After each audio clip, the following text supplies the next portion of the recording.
Si la situación económica del país no era bueno y como muestra de ello la caída pues, de las ventas, ahora resulta que el estiaje que acumula pérdidas en el sector agrícola, más los apagones, más las dádivas que anuncia el gobierno, menos los ingresos petroleros que se achican cada vez más, se podría proyectar quizás un cierre de 2024 sin mucho espacio para el optimismo. Y todo esto a grosso modo porque no hay información oficial que pueda sostener un relato contrario. Vamos a aproximarnos a lo que está sucediendo con el economista Fausto Ortiz, exministro de Finanzas. Economista, buenos días, bienvenido a Contacto Directo. ¿Cómo está, Lene? Buenos días, saludos cordiales. Una cosa son las pérdidas del sector productivo que han dicho ellos, pues la calculan en 96 millones de dólares diarios. Al terminar este día, según ese cálculo, se habría acumulado 288 millones en pérdidas que corresponden a esta tanda de apagones, porque ya hubo apagones en abril y otros en distintos momentos de estos últimos meses que golpean a la industria, al comercio, a los exportadores, al turismo, a todos. Pero ahí no se termina la cosa porque esa es apenas la primera plata que se pierde, la plata privada. Pero eso también redunda, economista, y usted lo sabe, en las finanzas públicas. ¿Qué es lo que se viene después? Sí, en el sector público la parte complicada es que tenés un plan, hablando con el Fondo Monetario para que te pueda dar financiamiento, y eso lo deben estar volviendo a conversar para decir, mira, ya los números que te hemos planteado no son los mismos, quizás va a ir cambiando las cosas. Y el Fondo Monetario hablaba que la economía este año crecería a 0.1, que era 10 veces por debajo de lo que iba a crecer según el Banco Central, aunque el Central lo ajustó y dice ahora que 0.9. Quizás entonces ahora tendrán que volver a escribir esos números para que en este último trimestre del año lo que se viene puede ser un ajuste mucho más brusco que podría terminar la cifra de crecimiento económico completo del año quizás hasta en negativo. Pero eso en ingresos fiscales, ¿qué le representa al Estado? Habías tenido una muy buena respuesta de la reforma tributaria, tanto los 3 puntos del IVA como la retención anticipada, que te estaba dando como 1.500 millones de dólares en 3 meses adicionales a lo que tenías presupuestado. En el mes de octubre vamos a sentir el impacto de menos ventas por el tema de racionamiento, y quizás esa parte se va a sentir en el mes de noviembre en la parte fiscal, porque en el mes de octubre todavía recibes la plata que se está negociando ahora en este mes de septiembre. Ahora, sí, ahí está pues el golpe al fisco, ¿no? Porque la recaudación tributaria, economista, si le quitamos todos los tributos excepcionales que se incorporaron para este año, resulta ser menor a la de años anteriores. ¿Y qué expectativa se puede tener en medio de una economía contraída, ya no solo por la falta de liquidez, sino también por la falta de luz? Sí, los impuestos que le debería quitar para análisis son las contribuciones extraordinarias.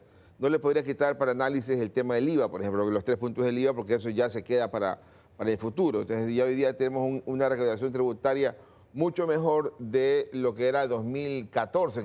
Pero sí le debe quitar la remisión tributaria, ¿no? Que esperaban que sea 800 millones de dólares, pero no llegó ni siquiera a 300. Entonces, por lo tanto, no es una cantidad tan importante para decir, mira, no vas a tener esos 300 millones el próximo año o los 800 que era esperado en el arranque. Y el adelanto de renta. En el adelanto de rentas, al final del día se empieza a montar en el año próximo, porque ya no tienes el adelanto, ya simplemente tienes la buena recaudación que estás teniendo hoy día y eso se compensa. Pero a estas alturas, economista, ya está claro cuánto va a necesitar el Estado para afrontar la crisis energética, cuánto va a costar la importación adicional de diésel para el parque térmico y el diésel de subsidiado y el costo final de las planillas gratuitas de diciembre, de enero y de febrero. Todo eso suma, ¿no?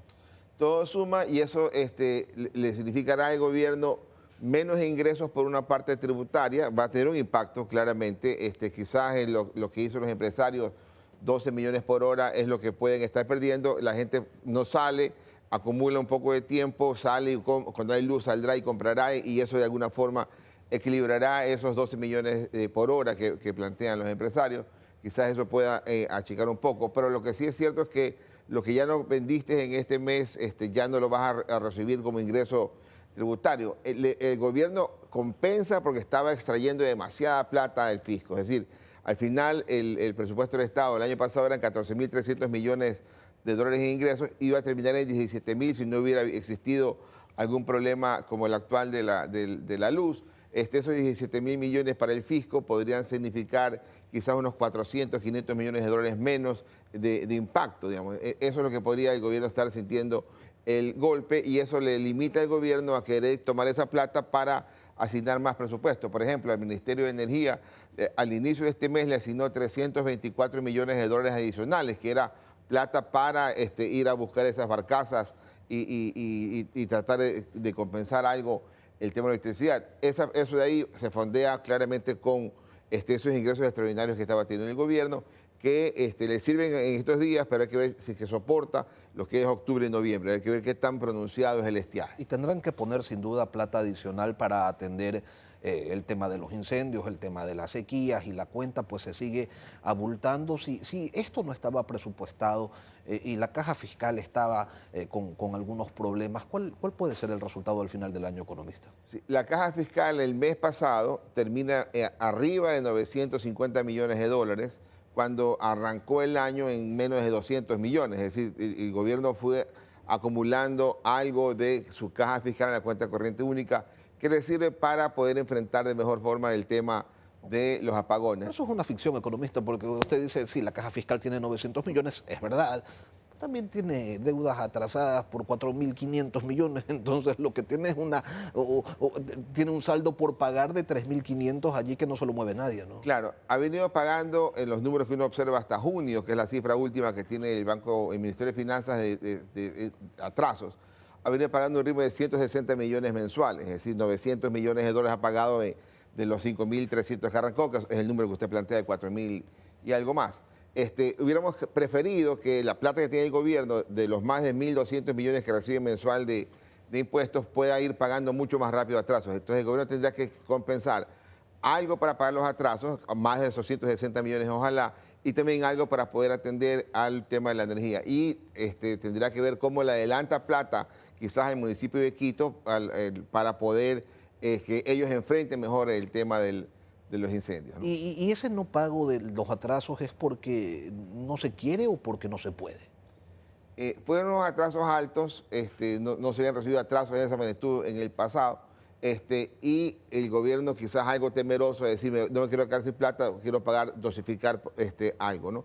Debiste haber pagado mucho más fuerte, porque lo que viene siempre el último trimestre del año te exige más plata, y no quisiéramos que se atrase para que terminemos este año con más de 6.000 millones de atrasos. Entonces el gobierno tiene que compensar una parte de su liquidez extraordinaria, pagar esos atrasos, y otra parte destinarla a enfrentar el asunto de los incendios y el tema de la plata que les piden los municipios por problemas, más la seguridad, más el estiaje. ¿Se puede tener un cálculo aproximado del costo total de estas crisis que se acumulan y que van configurando una suerte de tormenta perfecta, economista, o es demasiado pronto para proyectarlo? Creo que es muy pronto para proyectarlo, pero si uno plantea un escenario, decir, mira, el 0.9 del Banco Central de PIB, eso olvidémonos, pensemos que el 0 punto del Fondo Monetario se queda corto, y hablemos quizás de un punto de caída en el PIB, solo para poner un escenario que lo ha escrito el Banco de América, digamos, es ese escenario, menos 1.5. Entonces, ese punto del PIB, estamos hablando de cerca de 1.000 millones de dólares, que es el impacto en la economía que vas a tener, que el gobierno tendrá que ver cómo lo puede ir afrontando. ¿Está debidamente dimensionada, usted cree que está debidamente dimensionada la situación económica del país, que se lo puede calificar de crisis sin problema, o se la está subestimando, o se la está maquillando? Se la está subestimando. Cuando Central te dice espero a 0.9%, está diciendo, oye, soy muy optimista. Ya a la vuelta de 4 días vamos a tener el dato de cuál va a ser el real del crecimiento económico del segundo trimestre. Entonces, hay que checar si ese segundo trimestre es negativo y se come íntegro el 1.2% del primer trimestre, estaremos en un segundo semestre del año para enfrentarlo con cifras más reales, ¿no? Entonces el gobierno tendrá que ver cómo está. Ellos lo saben ya, lo que falta es comunicarlo.